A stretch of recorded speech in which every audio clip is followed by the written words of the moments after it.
ထင်ချင်းတလို့ထင်လို့ရပါတယ်ကို GUMMT post OBS ရေကျမ်းမာခြင်းနဲ့စိတ်က100%စပြစ်တီပြခြင်းနဲ့စိတ်က99%မားလို့စပြစ်တီမှမဟုတ်တာကိုကပန်းသီးလီဆိုပြီးတော့ပြောထားတာလေးကိုပြန်ဖြေပေးလိုက်ပါတယ်နော်ဘာပဲဖြစ်ဖြစ်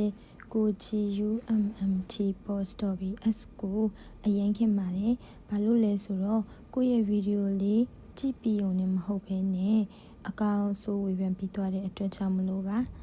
ကျမရဲ့လေ့ကျင့်ခန်းလုပ်တဲ့ဗီဒီယိုလေးရဲ့အောက်မှာချစ်စရာလေးခန္ဓာကိုယ်လေးကပျော့ပြောင်းနေတာပဲအားချလိုက်တာစသဖြင့်လာမှတ်လို့ရပါတယ်